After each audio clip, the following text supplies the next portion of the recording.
The Ambitious Africans podcast is building more than conversations. We're building a thinking community. If you're navigating a challenge, transition, or decision in your personal or professional journey, we invite you to share it with us using the link below. Selected reflections will be discussed in future episodes where other listeners will offer their perspective, insights, and lived experiences. This is not about having it all figured out. It's about learning out loud, hearing different viewpoints, and lightening the mental load by thinking together. Your submission can be anonymous, and the goal is perspective, not judgment. Go into the show notes below, fill out the form, and share your challenges, ideas, thoughts, and decision points with us, and we'll be more than happy to give you some directions.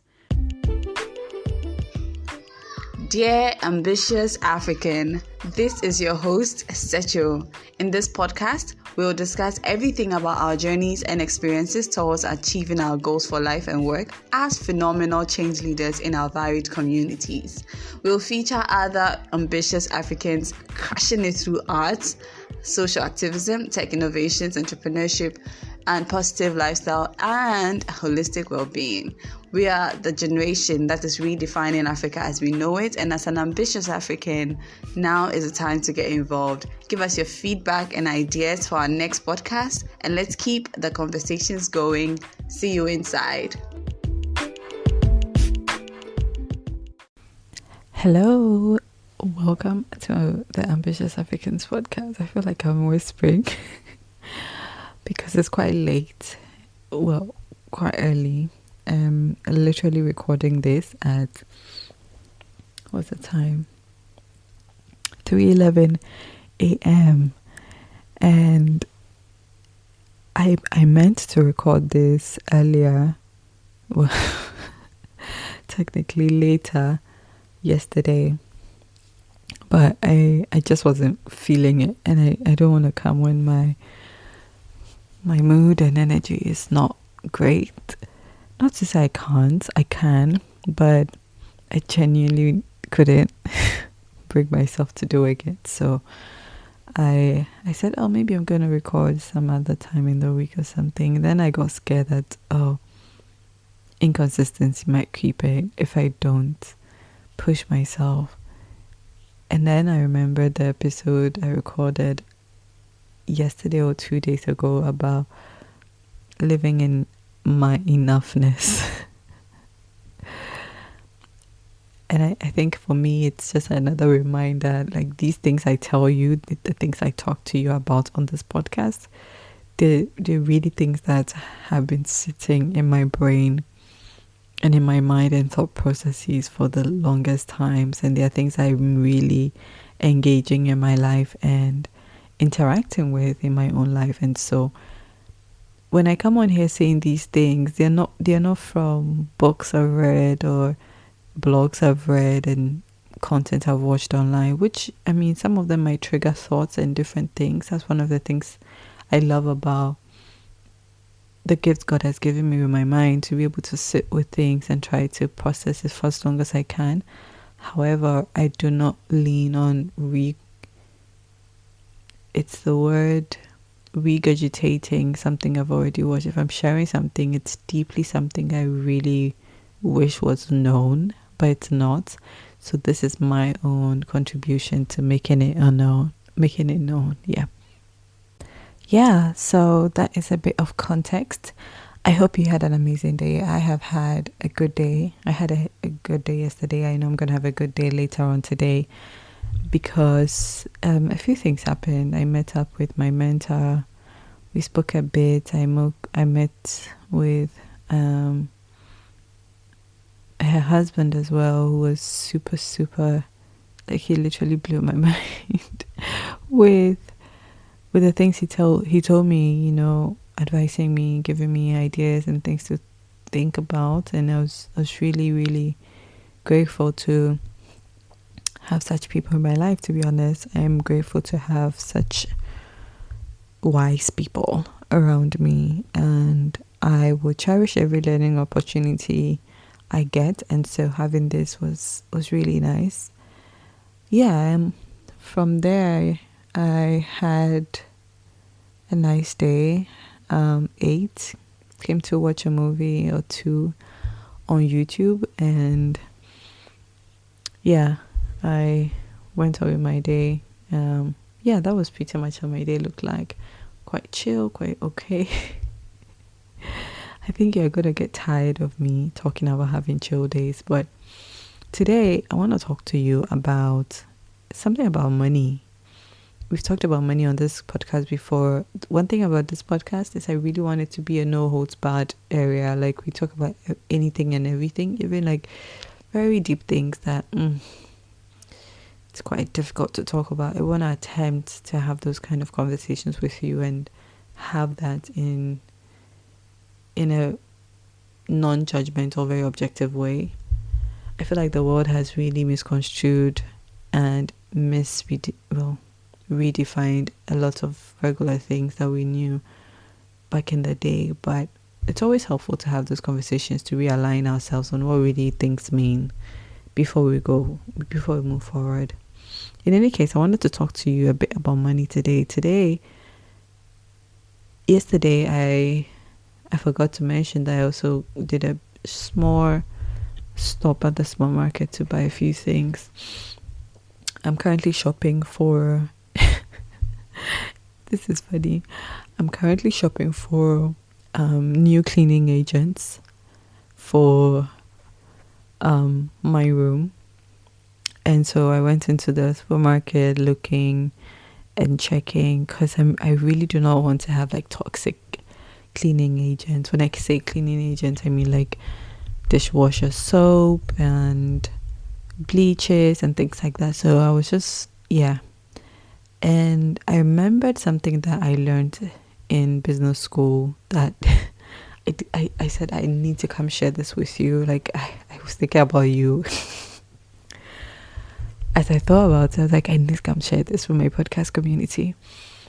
And this is a concept. I might butcher it in terms of having a nice ring to its description, but it is shopping like a recruiter, or shopping with a job in mind. Yeah, makes no sense, but let me explain. So as I'm walking through the supermarket, I'm going through all the aisles and different things they have, and it's not advisable to do that, really. Like, if you're going to buy something and you already know what you want to buy, go straight to where you know you're going to find it and then buy. But one thing about me, I'm not an impulse buyer, and so I'm pretty okay with like just looking around and strolling around to see if I can get reminded of something I thought to myself I need to get that I might have forgotten. And so I'm walking around, I'm seeing all these things, and I'm thinking about all the different use cases I have in mind for the cleaning needs I have. And I'm running like a thought experiment to say, can I achieve the same effect or the same results with different solutions other than getting an actual cleaning agent? And that brought to mind something I said I learned in business school about shopping with a job in mind. There's this idea that was propounded by I believe he was a Stanford University professor. Give me a second, let me look into it. Okay, I found it. So the professor was a Harvard professor. He's late now, and he popularized the jobs to be done theory. His name is Clayton Christensen. I'm going to read what ChatGPT says, really. It says, Christensen popularized the jobs to be done theory, which says that consumers don't just buy products or services, they hire them to do a job in their lives. In other words, people make purchasing decisions based on the job they want to accomplish, not just features or price. So if someone chooses a product or a service, it's because it helps them complete something important. That is the job in a particular situation. So that's the core idea behind the jobs to be done framework. And you can do a bit of research into this theory, but the essence is what I have pretty much read. But the idea is, when you discover a need in your life that you feel buying something would solve, let's say a phone, you're essentially saying there's a job to be done. The job to be done is, let's say, for example, you want to stay in contact with your family. Now, there's so many ways you can have that job done or get that job done. In other words, there's so many types of talents you could hire to get that job done. So if, let's say, the solution was a person, if we are humanizing them, it's like there's so many people you could speak to help you figure out how to remain in contact with your family. And so some of these people you could speak to, or some of these solution or options could be, let's say, writing a letter, sending a message to another person. That's another way you can do it. You could also visit your family every weekend or every day. You could also get a billboard and put your message there, so wherever they're driving through, they can see your message. Or you could also send letters by sea or like, I'm trying to find all the different scenarios we could help you remain, like, keep in contact, because the job to be done is keep in contact with family. And so when you're considering all the ways that you can get this job done, the phone is just one of the ways you can do it. If you can get it done in another way, chances are you're going to explore those options as well. And that was what I was thinking about as I was walking through this supermarket. I was like, I have a job to be done. I have this job. I need to hire a solution out there to do for me. Now I wonder which of these other non-related, totally out of category solutions that I'm seeing on these aisles could also possibly give me a possible solution, or could possibly be the solution to get the job done without actually getting the cleaning agent, because the cleaning agent, in essence, is something I'm putting back into its place as one of the ways I can get this job done, and not the only way to get this job done.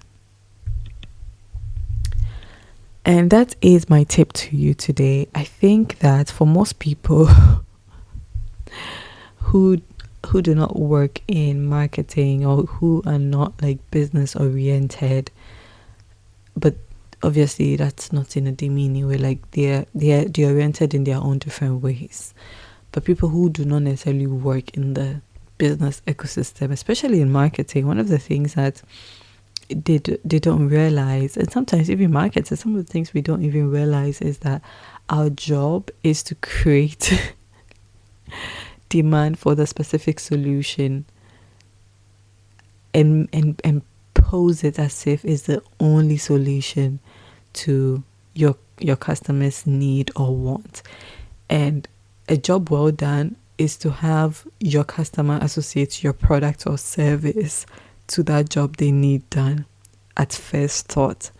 And so when people start to think, oh, I have a cleaning problem, so I need a cleaning agent, that is a perfect example of a marketing problem, of a marketer's job well done. Not a marketing problem, it's a marketer's job well done, because you could have thought of other things to frame the job you had. So let's say you think it's a cleaning problem, maybe it's just an organizational problem. Maybe you should organize yourself well so you don't make a lot of mess around your house.